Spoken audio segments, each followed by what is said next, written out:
This is Los Angeles. Our Lady, the Queen of the Angels, as the Spaniards named her. The fastest growing city in the nation. It's been called a bunch of suburbs in search of a city. And it's been called the glamour capital of the world. A mecca for tourists. A stopover for transients. A target for gangsters. A haven for those fleeing from winter. A home for the hard-working. It is a city holding the hopes and dreams of over 2 million people. It sprawls out horizontally over 452 square miles of valleys and upland, of foothills and beaches. Because of that vast area, and because of a population made up of people from every state in the Union, Los Angeles is the largest police beat in the country, and one of the toughest. We're going to take you into the city hall where police headquarters are located. Here in communications are the ears and voice of the police. The lights on the complaint board flash 24 hours a day. Citizens reporting a prowler, a lost child, a man molesting a woman, an auto accident, a wild party.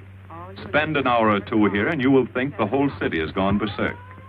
Minute by minute, the orders go out to the radio cars in the far-flung divisions. Watts and Wilshire and West Los Angeles. Hollywood and Hollenbeck Heights in North Hollywood.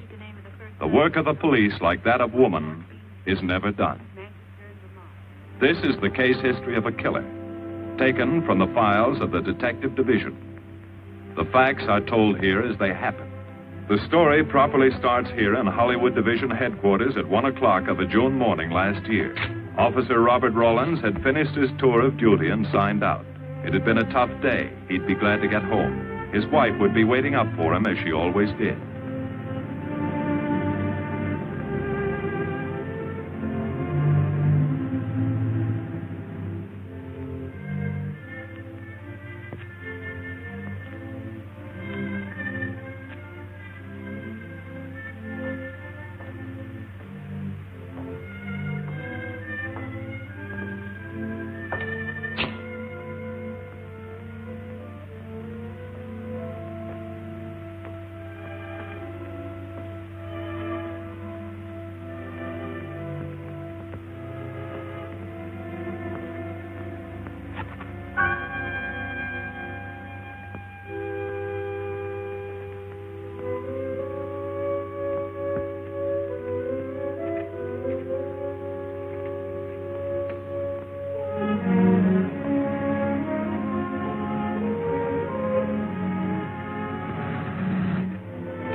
Hey, fella. Come here. What were you doing back at that radio shop? Just looking. I was on my way home. Live around here? Yeah, a couple blocks down. Let me see some identification. Sure. Yeah, I guess I forgot my wallet. Look, lad, I've got to see some identification. How about my Army discharge? I got it right here.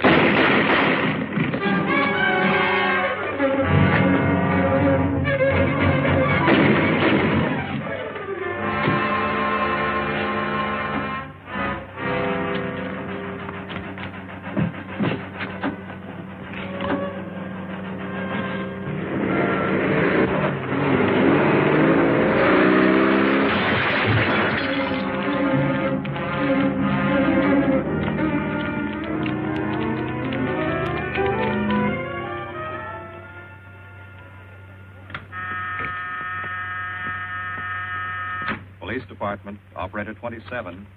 I want to report the shooting of a policeman. Hold on, please. Give me that again, please. I'm calling to report the shooting of a policeman. What's the address? 5057 State Street, just west of Santa Monica. Just a minute. Receiving hospital. Operator 2. Operator 27, 5057 State Street, 5057 State Street. An officer has been shot. Send an ambulance. All units in the vicinity of State Street and Santa Monica Boulevard. Proceed at once to 5057 State Street, 5057 State Street. An officer shot. Code 3.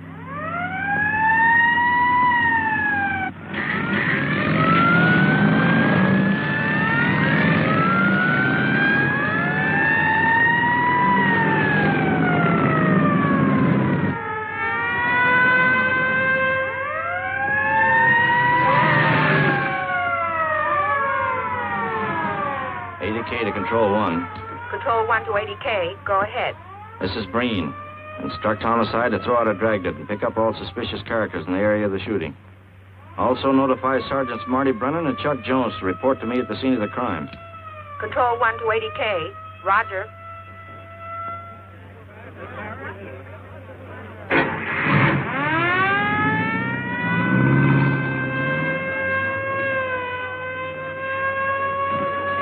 I see. Well, what have you got so far? Well, not much, Captain Breen. A couple of cartridge cases. Oh, Marty, Chuck. Hi, Cap. Eyewitnesses? Who was first on the scene? Reported it. I was. I live here. I'm a light sleeper, but my hearing is good. And my cat... Did the officer say anything before he collapsed? Yeah, he gave a description of the fella. On the shooting of the officer. Suspect is a white male American. Age 26 or 7. 5 feet 10 or 11. 155 to 165 pounds. Brown hair. Regular features. Pencil mustache. Repeat broadcast. All units. Is that about it? Yes, sir, exactly. And the officer kept saying, he looked like such a nice kid. He looked like such a nice kid. As if he couldn't believe what had happened to him. I see. Is that all? Yeah. Thank you very much. Yeah, well, anything else I can do, I'd be glad to help you. We may call you. Get his name and address, will you, Bob? This door been checked, Lee? Yeah, it's okay, Captain. Find anything? Nothing but some smudges so far. Found this in the glove compartment. I think it's nitroglycerin. Doesn't look quite right. Well, check it down at the lab. Right. Hmm.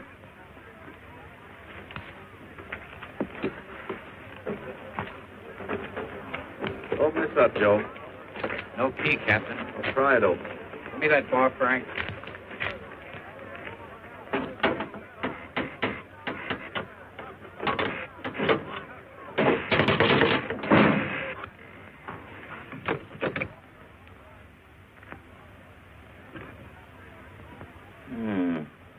Regular arsenal. Yeah, get a load of that. What is it? I don't know. It looks like some kind of an electrical device. United States Navy. It's either stolen or war surplus.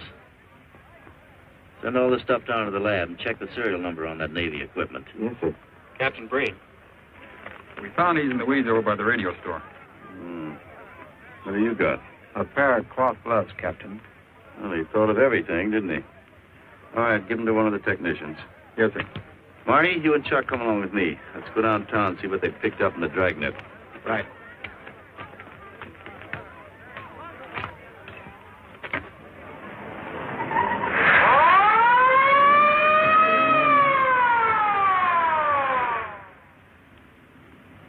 You know him, Marty? Yeah. I know his wife, too. Ever since high school. Captain, I wish you'd let Chuck and me handle this case. All right. I don't want any dead heroes. I just want the man who shot Rawlins. The suspects began to arrive at headquarters in droves. The police tossed every motel and hotel and many private homes in a 4-square-mile area around the scene of the shooting. Every available radio car and patrolman and detective was out on the dragnet. The strings were being drawn tighter and tighter. Many a man returning from a date or a late party or a poker game surprisingly found himself in a squad car, its siren screaming as it brought him to the detective bureau. The dragnet gathered in some strange fish, and many ordinary ones. All the rest of that night, the detectives probed, needled, questioned, quizzed. Everything was checked. Fingerprints, names, addresses, stories. Every fish in the net was examined.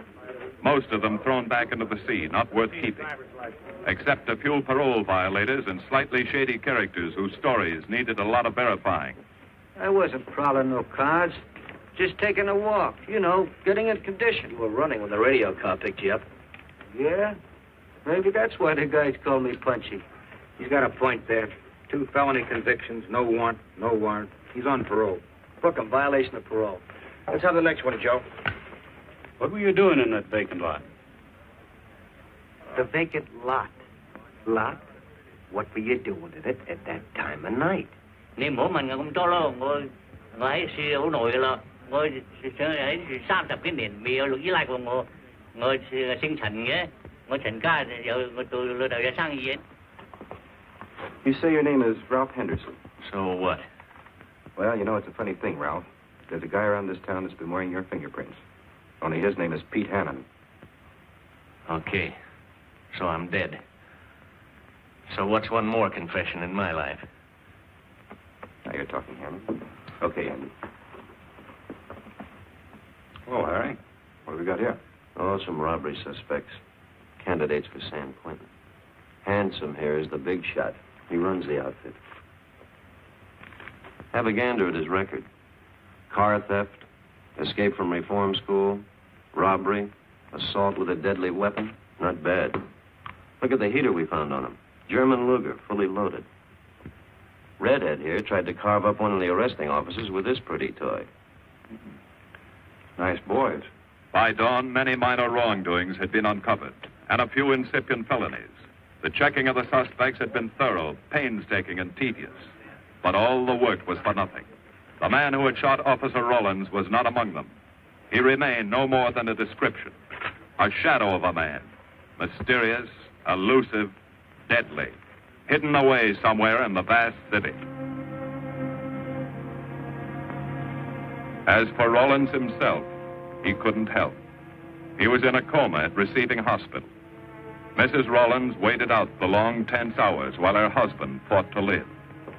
Many another officer's wife had so waited. Many another will. The word came shortly after sunup.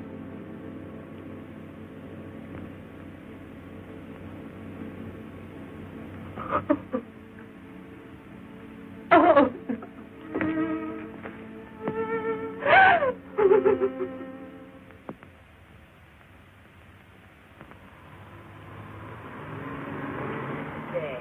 A white male American, 26 or 7, 5 feet 10 or 11, 155 to 165 pounds, brown hair, regular features, pencil mustache. This was no frightened fugitive. What went on in his mind? Why had he set his hand against his fellow men, taken the life of another, of a stranger, of a man who was merely doing his duty? He must have some plan, some goal that called for sudden death to anyone who got in his way.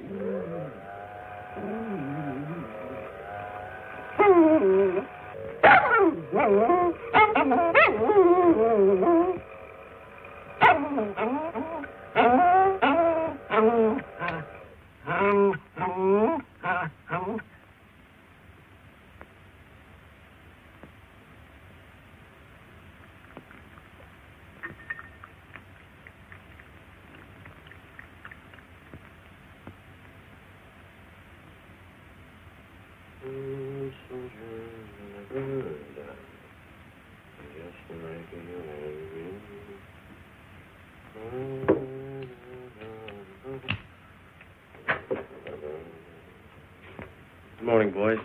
Morning, Lee. Hi, Professor. Well, I thought this was safecracker soup. You gonna drink it, I hope? I'm really a nice guy. Stick around. I'll prove it. Come over here.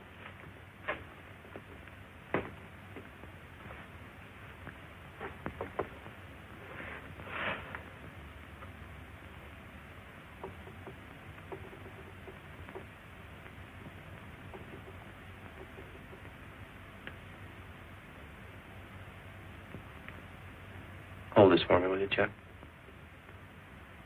Thank you. Now, if you'll hand me that hammer, Marty. Thank you.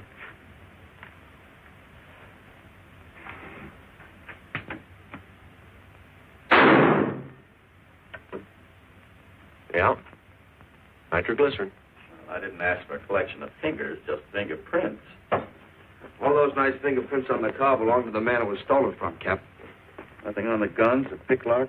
Not even an interesting smudge. The gloves? Common type, worn by undertakers. I'll check on them. They won't show anything. What did your scientific test show? A couple little things. Tool identification on these picklocks. I got one under the scope. You want to take a look? Yeah.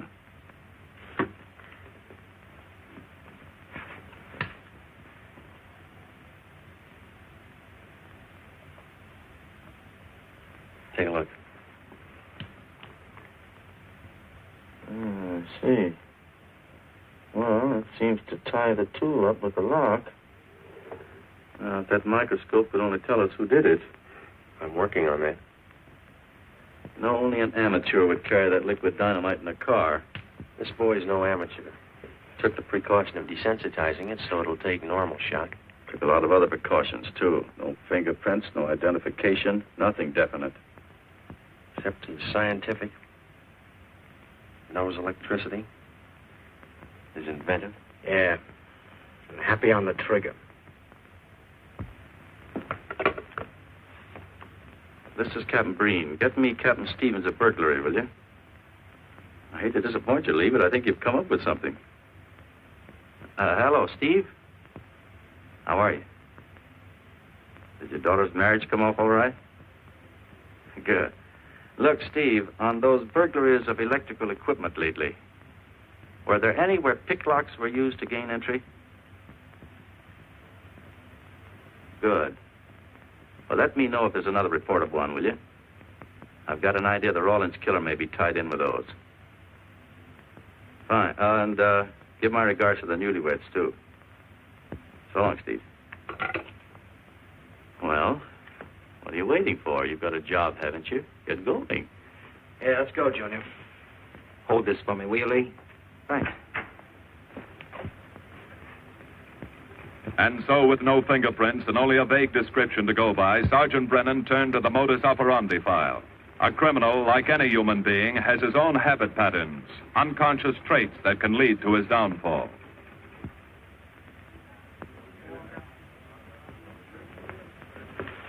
Well, they are, Junior. List of burglars who use picklocks for entry.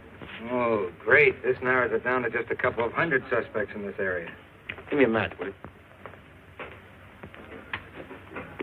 That may not be so bad. This guy's improved on the system. Maybe he's left his trademark on some other job. Well, here we go, legging it all over town, asking a million questions. What you paid for, isn't it? Am I paid to associate with you, too, Junior? You could do worse. Not this year. Come on.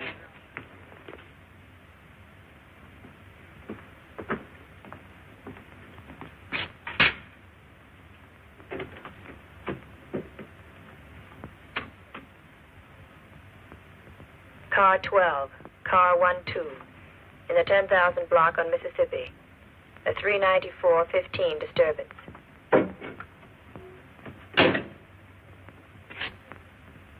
Car 80K, code 1.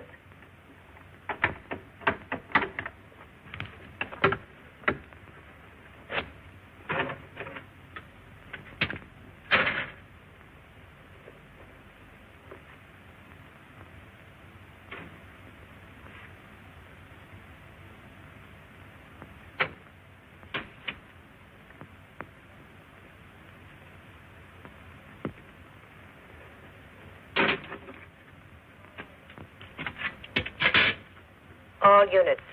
On the broadcast of the suspect arrested in the shooting of Patrolman Rawlins. Cancel the cancellation. Suspect released from custody.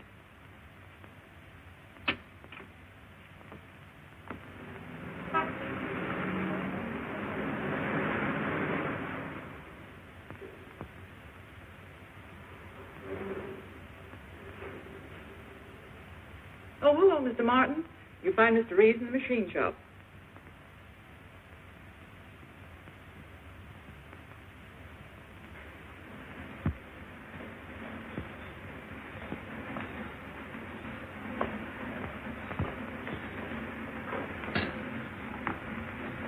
Hello, Roy. Glad to see you. How are you, Mr. Reeves? Hi. I was hoping you'd drop in. I wanted to thank you for showing us how to handle that repair job. Helped a lot.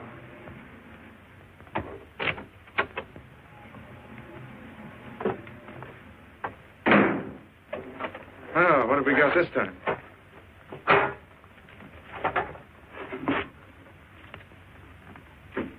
A sewer grab.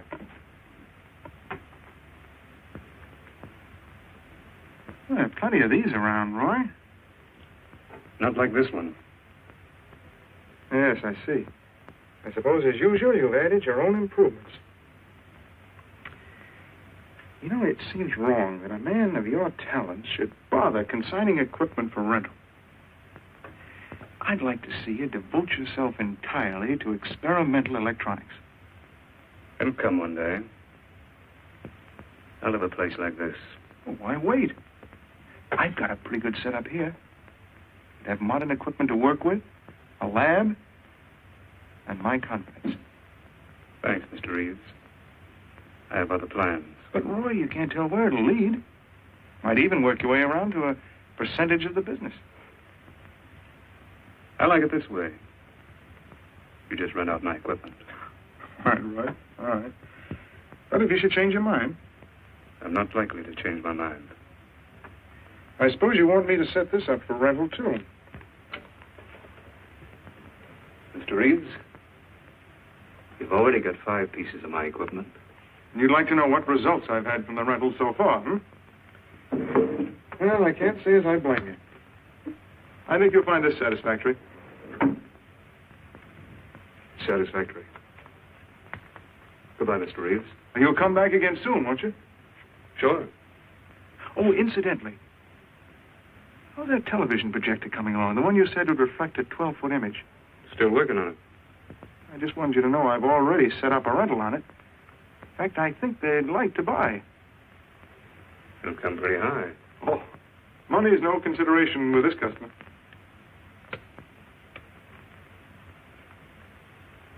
Tell him he can pick it up tomorrow. I thought you said it wasn't finished yet. It'll be finished.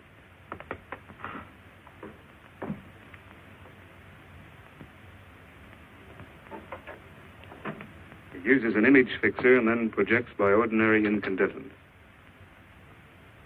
Roy, this is the best television projector I've ever seen. Let's hope that your customer thinks so. He will. Yes? Send him right in, Charlotte. There, you see, our customer is here, begging for the privilege of buying. Better be running along. I'm not much good at business. Oh, but Roy, he'll want to congratulate you. Just see that the price is right. All right, Roy. I'll get you a good deal. So long. See you.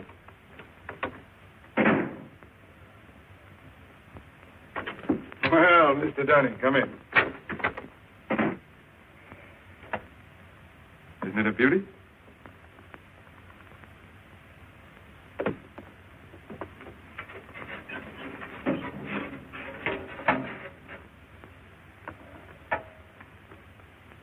It's a beauty, all right.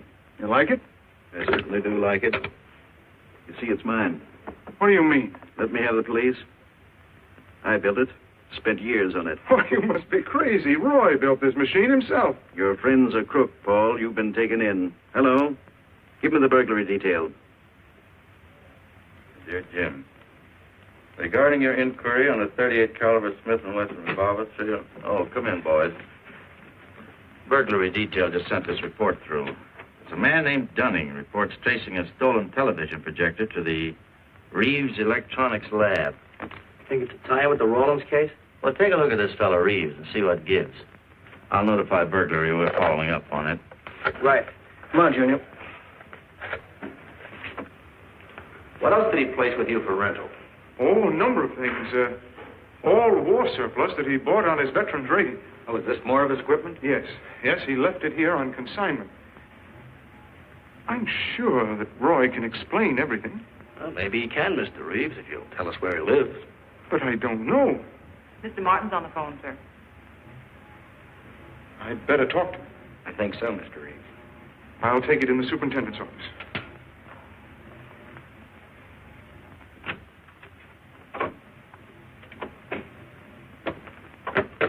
Tell him that you sold the set, and his money's waiting for him here. Find out what time he's coming by. Put Mr. Martin on.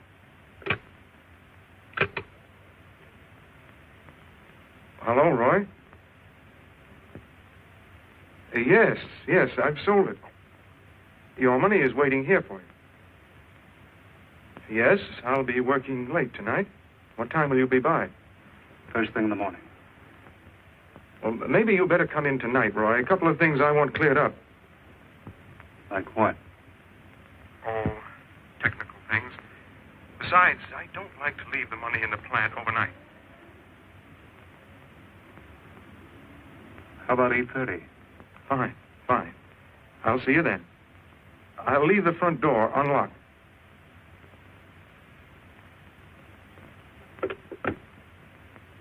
You'll be here at 8:30.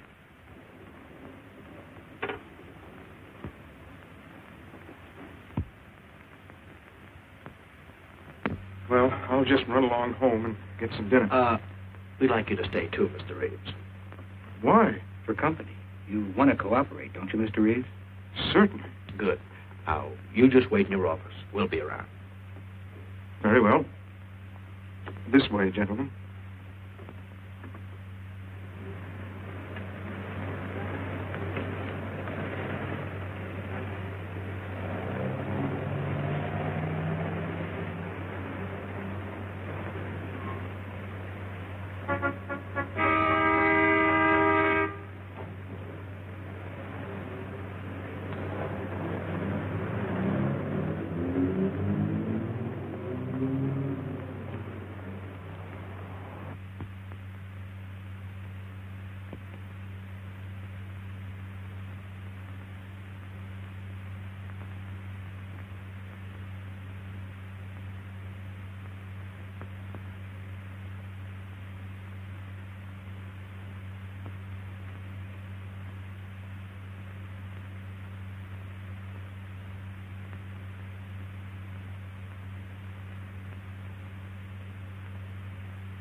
Reeves.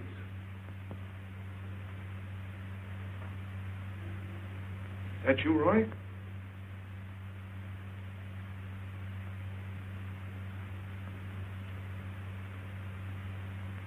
Go outside and block that alley door.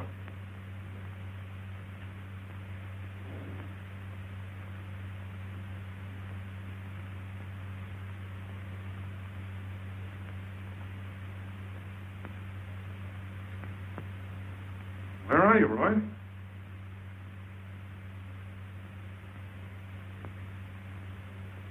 Who's in here? No one. I'm alone.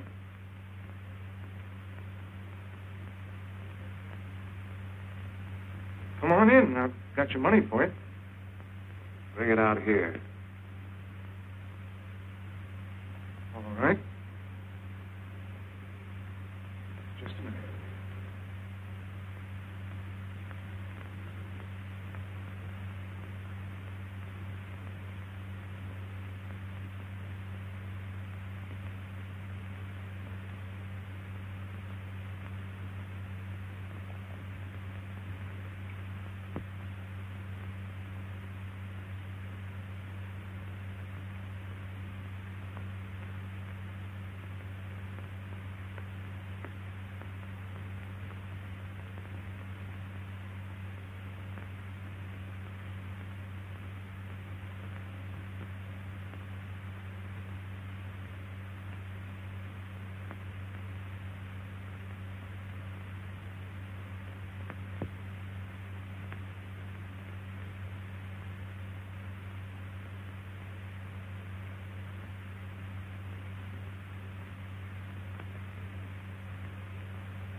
No. None of them even looks like Roy Martin. He had such a fine face. Didn't keep you from carrying a gun. Or didn't you know that? No, I didn't. I told you all I know, all he ever told me. What about his friends? Didn't he have a girl? No, I don't think so. He had no interest in anything but electronics. Where did he pick up the subject? Books, magazines. Mostly from the Signal Corps. He was attached to a radar unit. Get a teletype off of the War Department. That might help. Yes? Ready on your call to receiving hospital, Captain Breen. Hello, this is Captain Breen. What is the latest report on Sergeant Jones?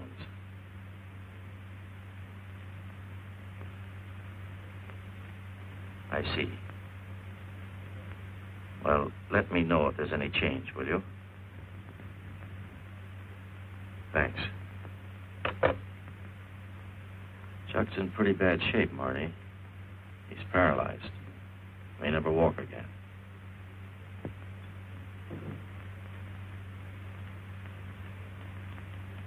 Oh, I'm sorry. It's funny that Martin showed up at 7 when he told you he wouldn't be there till 8:30. I don't know why. Except he was always unpredictable. I'll tell you why. Because you warned him. That's why he came early. That's why he came in the back way. But you heard me tell him the front door would be open. And the key didn't let him in the back way? He must have had one made. Why don't you tell us the truth? Marty.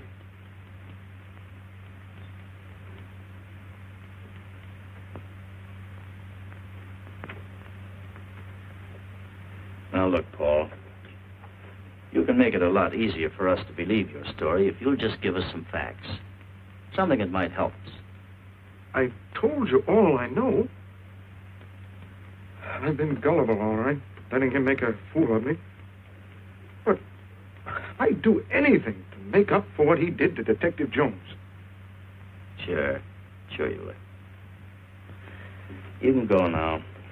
Oh, thanks. Thanks. My friend, they can vouch for my character. That's good. We'll call you if we need you. Thank you very much. I think he's telling the truth, Marty. I think he's just gullible, like he said. What about the stolen stuff he was trying to peddle for Martin? We'll use it for bait. Maybe Martin will come back for it. Then we can ask him. Here. Nevertheless, I want a 24-hour tail put on Reeves, and I want a watch on his home and his factory. Right. You can keep those. Okay, Captain.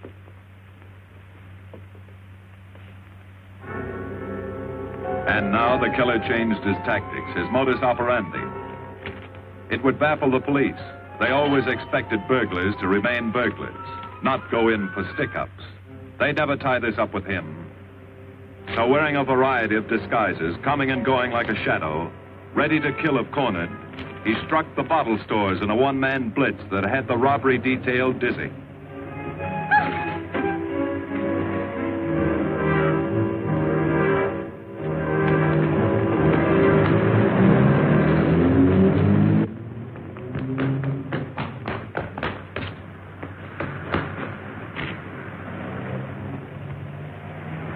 The killer, always resourceful, always thinking along lines that would baffle his hunters, had discovered an ideal avenue of escape.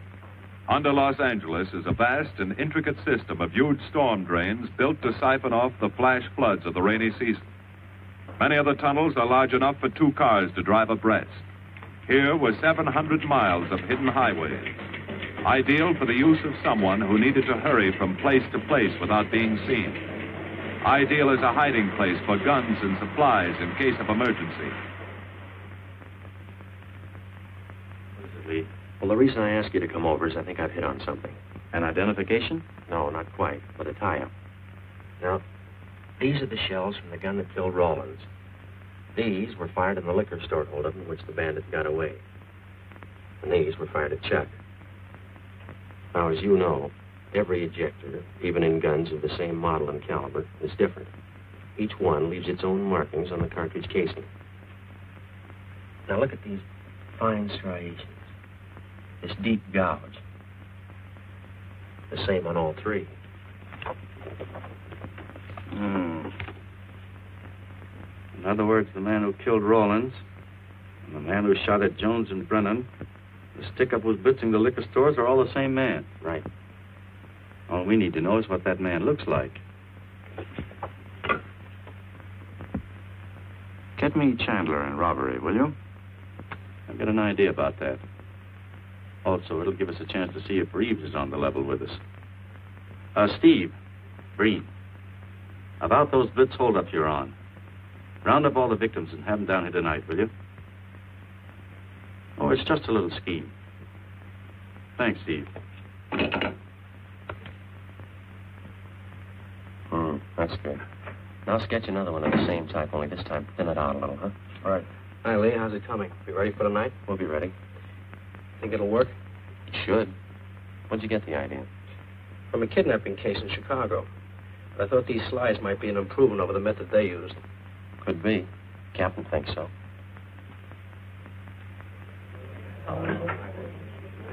Yes, good evening, ladies and gentlemen. May I have your attention for a moment, please? You've all been asked to sit in on a little experiment tonight. We're going to try to build a picture of a face. A face of a man who's cunning, resourceful, and deadly. He's a man who killed a police officer. Now, some of you he held up at the point of a gun. You may have seen his face, remembered something about it. And we want you to tell us exactly what you remembered. Whether it's his hair, eyes, nose, or mouth.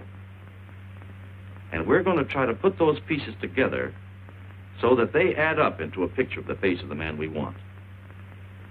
Now, you can see how we're depending on you. Lights? Now, first, we're going to concentrate on the type of hair our man had. And if the picture looks anything like his hair, I want you to speak right up. All right, the first slide, Lee.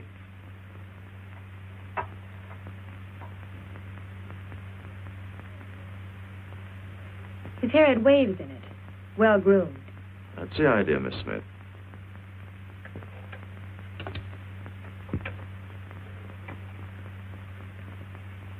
Is that any closer? No, it was parted on the side.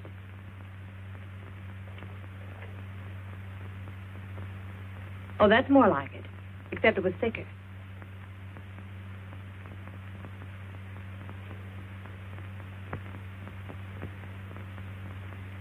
Oh, that's very close. Yes, that's the way his forehead looked. It was broad and high. All right, hold that slide. Now, the next series of slides will take into account his eyes.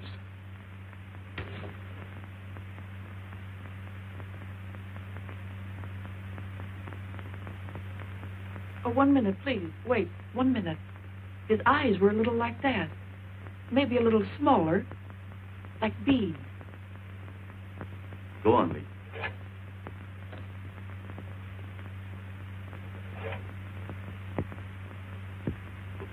Now you've got it. Now hold that slide, Lee. Anyone else? That looks like him, only a little madder. He had a patch over one eye when he come into my place of business. I remember noticing that the one showing was blue. Well, the guy that stuck me up had on horn-rimmed glasses. He was wearing a Band-Aid across his nose when he knocked me over. Uh-huh. All right, hold that, Lee. Well, so much for the eyes. Go ahead.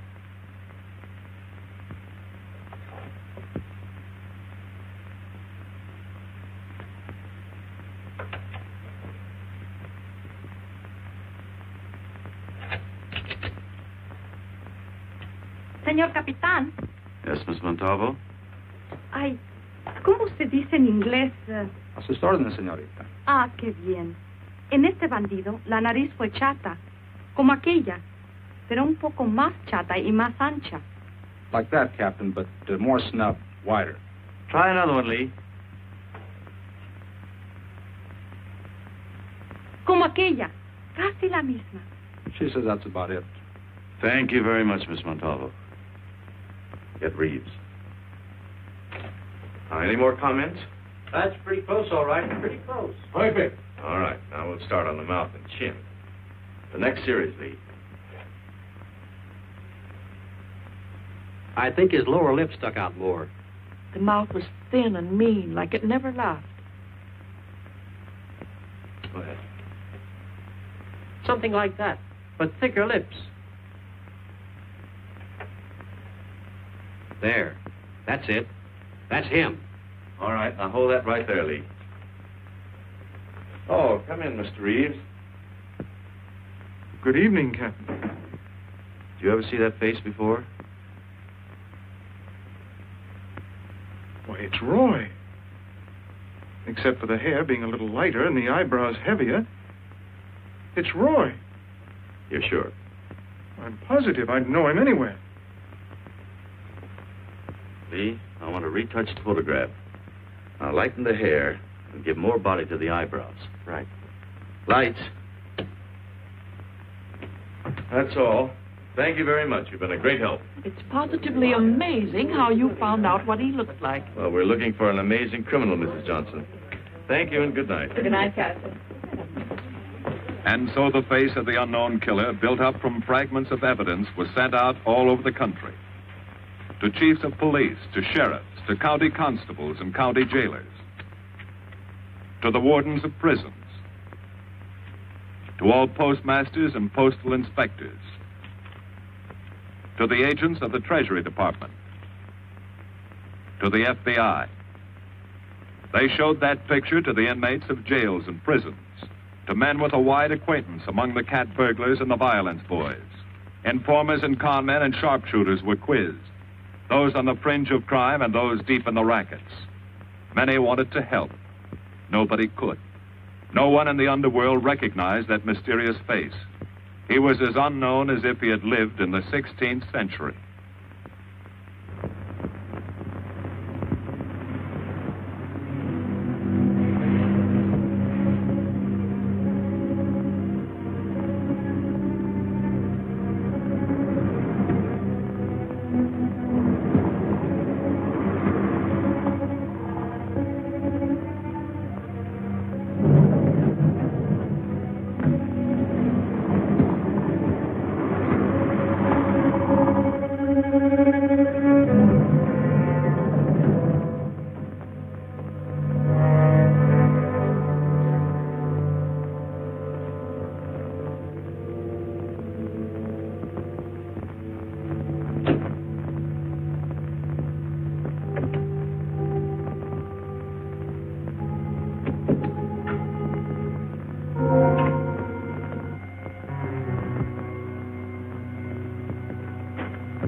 carefully, Reeves.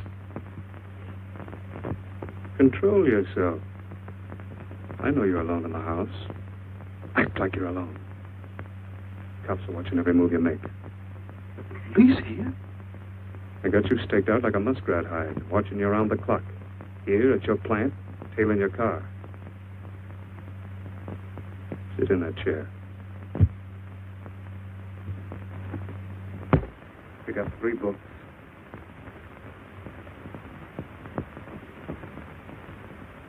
Don't look up and don't answer me. All right.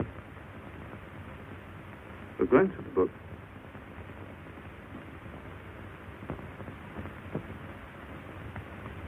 Pick one of them.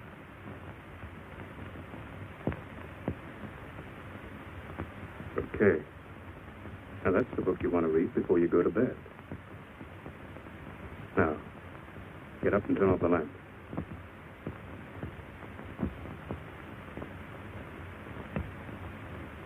Come here. Come here.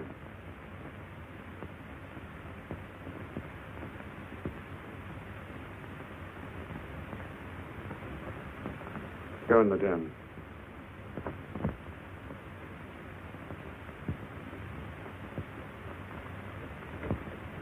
Follow the straight stack.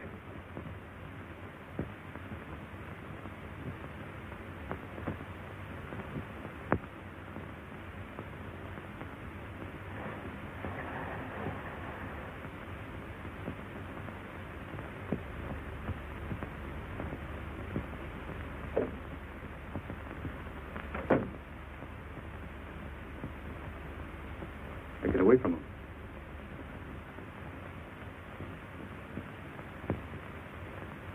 What do the cops know about me?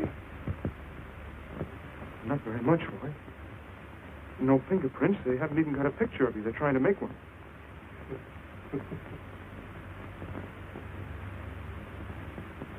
How much cash you got in the house? None. I never keep any cash in the house. It isn't good business. Suppose you think it was good business letting me walk into that trap. No, I know. Don't do anything you'll regret. Now listen to me. It isn't too late. Give yourself up. Come to your senses before you kill someone else.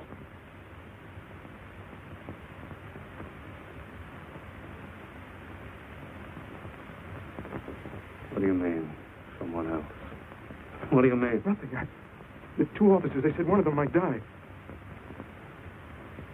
He's still alive, isn't he? Reeves? I never thought you'd stooge for the police. You almost got me killed. Roy, you know the police are right outside. You'd never get away with it.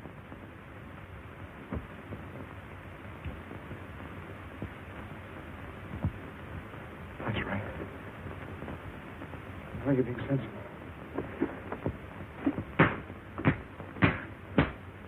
I know there's money here. Where is it? Don't worry. I'll get it.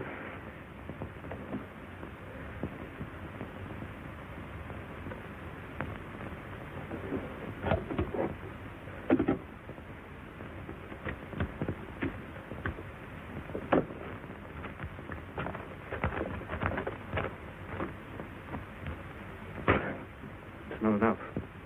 Stuff you've got in mind is worth thousands. I'll get more. Get it. Keep it handy. I'll be back next week and next month. But get it and have it ready. Just give me time.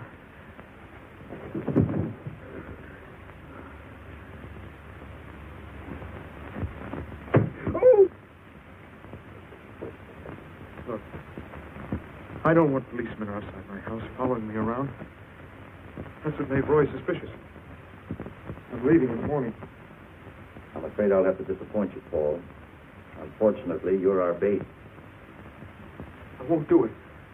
I've done enough. Look, no one's done enough until we find this killer. I asked you to keep a sharp lookout on this house, Marty. I did. 2 of the best undercover men in the department were assigned here. I didn't keep Martin from getting in. What's the matter? You tired?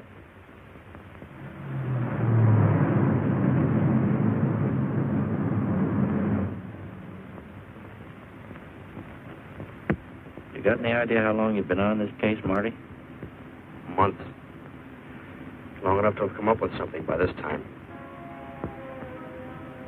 You know any more about the Rawlins killer than you knew the first week? Yeah. He's about the toughest nut I've ever had to crack. That's what I told the chief when he called me in this afternoon, wanted to know why the case hadn't been broken. Look, Captain. Rawlins was a friend of mine. So's Chuck. I've got a bigger stake in this than the chief knows. I'm doing everything I can. I'm afraid it's not enough, Marty. Maybe you're too close to it to see it clearly. Maybe it needs a fresh team, a new viewpoint. I think you better take a couple of weeks off, Marty. Starting tomorrow. Anything you say, Captain.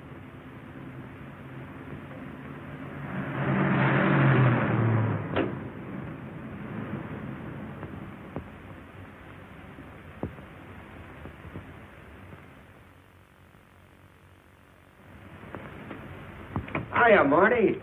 Hi, Chuck. Meet Miss Scanlon, my new bodyguard. He's the one I've been telling you about. Oh, you mean the one with the steel trap brain? How do you do? Hello. Say, this guy been behaving? After a fashion. See, she takes me out in my go-kart, puts me to bed, wakes me up, dresses me. You're perfectly capable of dressing yourself now, Mr. Jones. I'll be back in a few minutes. Well, how's it been going, Junior? Oh, pretty good, Chuck, pretty good. Is that why you're off the case? How'd you know? Breen was in to see me this morning. Oh. Suppose he also told you they put a new team on the case. He told me everything. Yeah. Let's see what his new boys dig up. Well, maybe they'll examine the facts of the case a little more carefully. What facts? That our man's sharp, that he's intelligent and works alone, that he has no record, never leaves a fingerprint and knows every move we make? Sure, plenty of facts, only they add up to nothing. Sure, forget it. You got yourself a 10-day vacation. Go on down to the beach, get a suntan. By the time you get back, the case will be broken. Isn't that what you want? You know better than that. All I know is what I hear. You sit there batting your gums about how the old man let you down. Maybe he's trying to wake you up.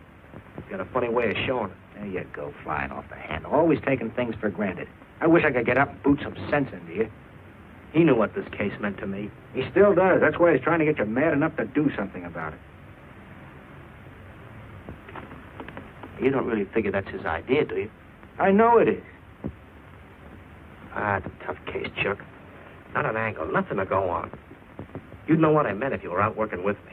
I have been working with you. That's all I've had to do lately, just sit around studying what little facts we have, trying to figure out who he might be. You know the kind of a guy we're up against, then. I tell you, Chuck, this guy's a genius the way he operates. As if he were right there with us every time he go out after a lead. Oh, sure. Breen's been tipping him off just to make you look bad. Yeah, almost like that. Well, he beats us to the punch every time. There's your angle. You just hit it on the head, but you don't see it. Look, start at him. 1, he's unknown to the underworld. 2, he beats you to the punch, right? And 3, it's almost as if he were with you. Isn't that what you said? Yes. Well, tie that up with a lot of other little things, like the fact that he uses a police gun and the accuracy of the shooting. Anybody could buy a police gun, and the Army could have taught him how to shoot. Yeah, but who taught him how the police operate? Oh, I know what you're driving at, Chuck. But a cop. Those things happen. Yeah. Now, if I were still in the case, I'd start with our own department first, then Santa Monica, Culver City, Burbank, Pasadena. See you later, Junior. Hey, don't let him out of your sight, beautiful. It's the first time in years he's used his head.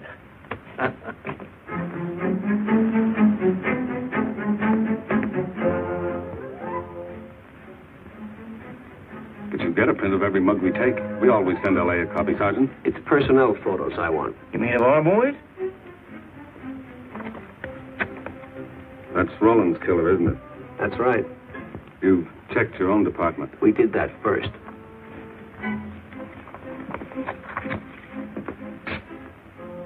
And so the tedious quest went on. Sergeant Brennan wore out his shoes and his patience, going from police station to police station, checking photos until his eyes were blurry. For police work is not all glamour and excitement and glory. There are days and days of routine, of tedious probing, of tireless searching, fruitless days, days when nothing goes right, when it seems as if no one could ever think his way through the maze of baffling trails of criminal leads. But the answer to that is persistence, and the hope that sooner or later something will turn up, some tiny lead that can grow into a warm trail and point to the cracking of a tough case.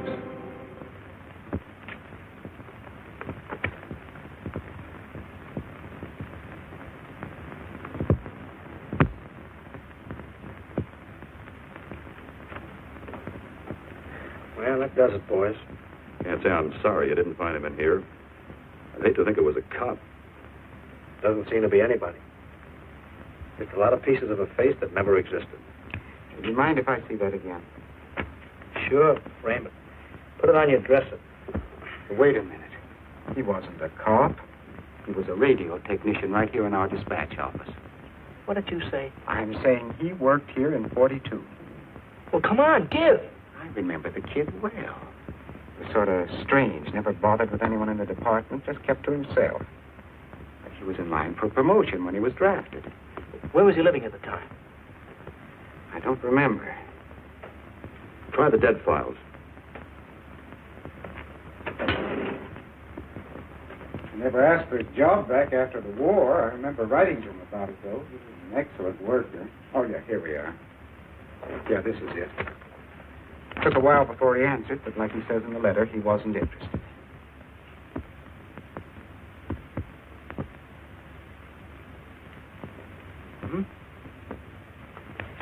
Postmarked Hollywood. No return address. What do you want us to do? All the work? Oh, thanks a lot, Freddie. You remember, he was a civilian employee.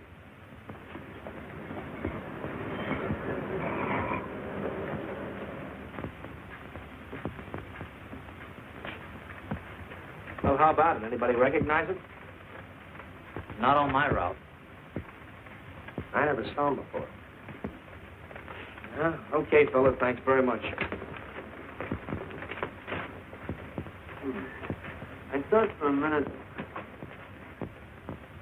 No. He had that face. I wondered. Yeah? Well, this may not mean anything, but he looks like a guy that's on my route. He never gets any mail, but I see him around here all the time. He lives in one of the courts. Where? Come on, I'll show you. It's not that easy. What time does your route take you past those courts? About 9 o'clock. Why? Just thinking.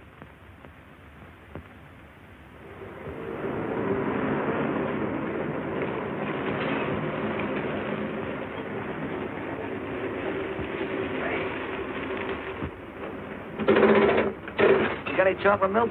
Sure have, buddy. Yeah. Thanks. What's your pocket? Straight on back. Second in the yell. Number 7. Right. Kind of warm today, huh? Oh, it's not too bad for this time of the year.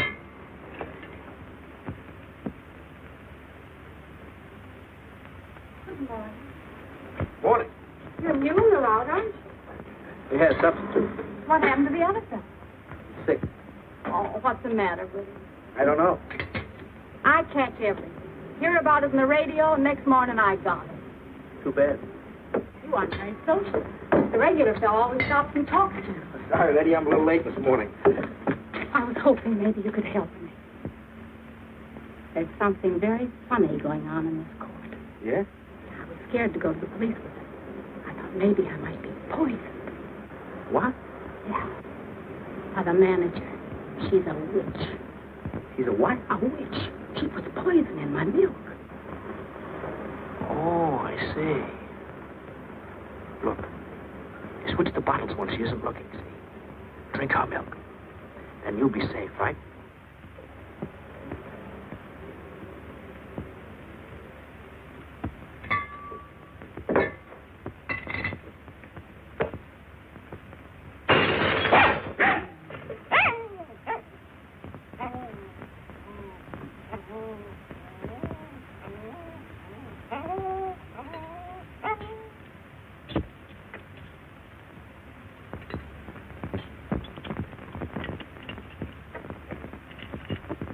Well, I had a little accident. Got a mop, I'll clean it up. Leave it be. I'll clean it up myself. Okay, mister.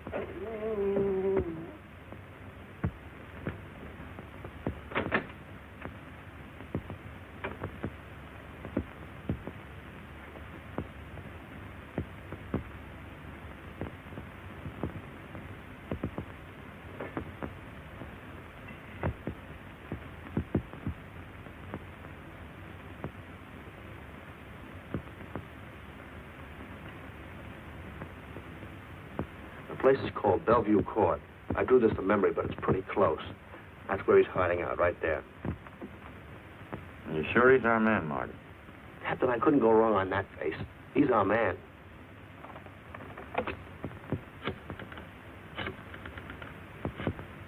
Now, there are 5 cottages in this area, and 2, number 6 and 7, in the L at the end of the row. Our man lives in number 7. This building department plan will show you the whole layout. It's bounded on 3 sides by Fuller, Santa Monica, and Poinsettia. Now, the court is partly surrounded by a high wall. Breen, homicide. Good. You keep your eyes open until we get there. Morgan has just gone into his bungalow alone. Any questions? All right, you all have your instructions. Let's go.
We're out on time.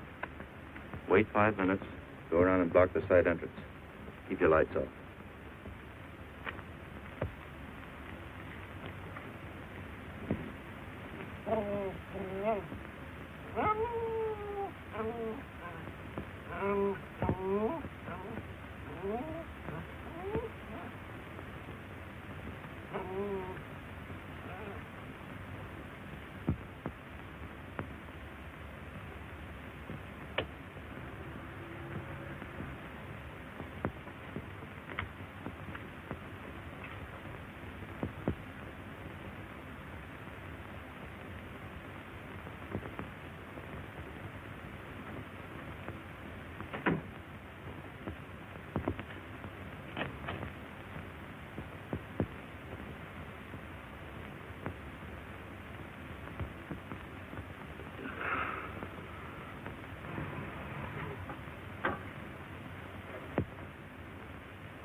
car in a hurry.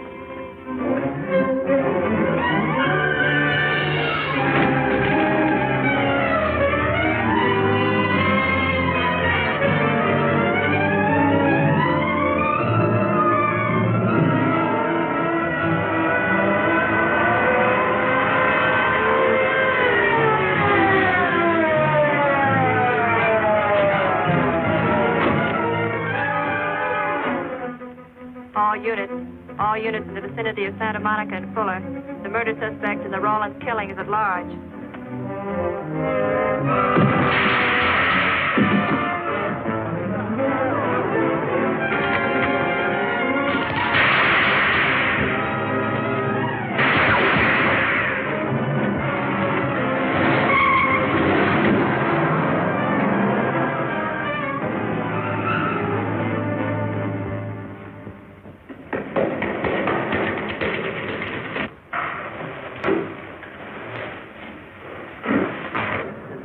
Map covering the storm drain system in this area. Get it? Meet me at Venice and Garfield. Jones, Miller, you stay here in case he comes up for air. I want a man at every other drain entrance along this line. Got to come up somewhere. Come on, Marty. You're driving.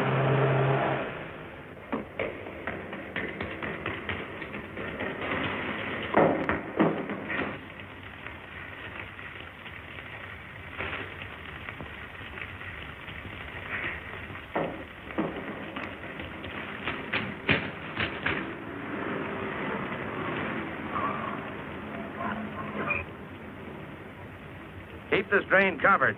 It's liable to pop out anywhere.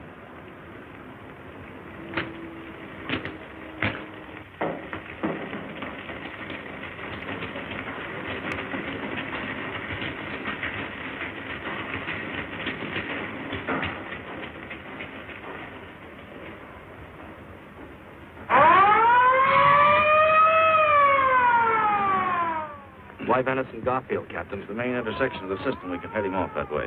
ADK to Control 1. Clear frequency 7. This is an emergency. Control 1 to all cars on frequency 7. Stand by. Control 1 to ADK. Go ahead. Notify homicide. Send the following to Venice and Garfield. 4 squads, battle lanterns, gas mask, tear gas. Urgent. This is a code 3. Control 1 to ADK. Roger.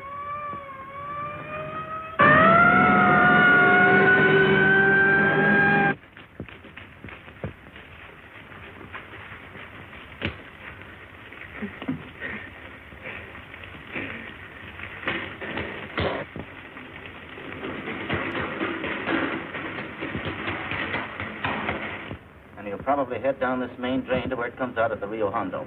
Now, you take your squad and cover that exit. Right. Keep all spare radio cars cruising back and forth along this main street. Watch the curb inlet. We'll go in here.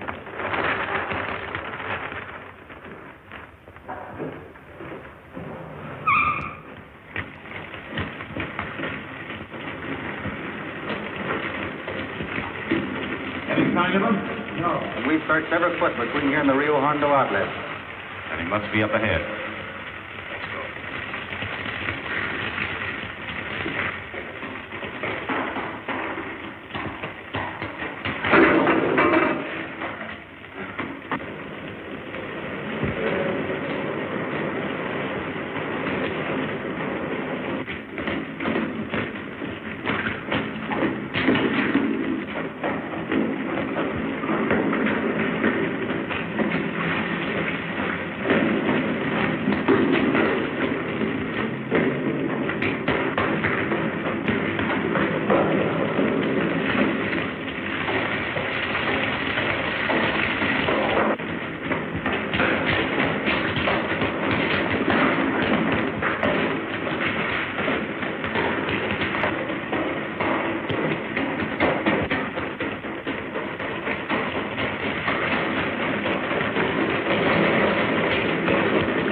Gas gun.